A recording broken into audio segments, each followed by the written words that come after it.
In this module, I want to start taking a look at the fundamentals of SQL queries, because if you're going to learn how to exploit SQL injection risks, you need to start developing a really strong capability around SQL as a query language. We're going to have a look at some of the basics in this module, and then as the course progresses, we'll get into more and more complex queries and commands within SQL Server. Now, as I said in the introduction, a SQL injection attack can be mounted against all sorts of different relational database management systems.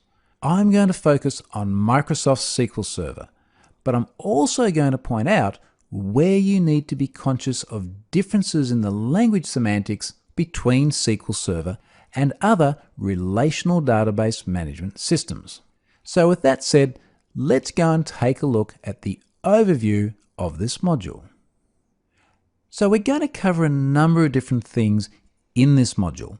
And firstly, as I've said a couple of times now, the success of a SQL injection attack is really going to depend on understanding SQL. In the introduction of this module, I mentioned that SQL injection attacks are often automated. And certainly in those cases, you can just point a tool at a web server and let it go and do the work for you. But this course is about actually understanding SQL injection, knowing what's going on under the covers of these tools, and being able to mount an attack manually yourself. There's only so far you can go with automated tools, and particularly if you want to exploit the more advanced concepts within SQL injection, you're going to need to have a pretty good understanding of that SQL syntax. So at least a very fundamental knowledge of SQL is going to be very important. I'm also going to talk about basic database behaviors. So how does a SQL server actually behave? What can you do with a SQL server, at least beyond just creating and querying tables?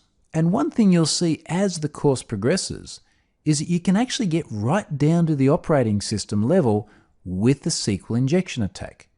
You can start running commands on the host if the web application and database server are insecure enough that they allow the attacker to do just about anything. And unfortunately, that is often the case as well. So that's all I want to talk about in the overview. And what I want to do now is go and jump into SQL Server Management Studio and start looking at some SQL syntax. Let's jump over there now.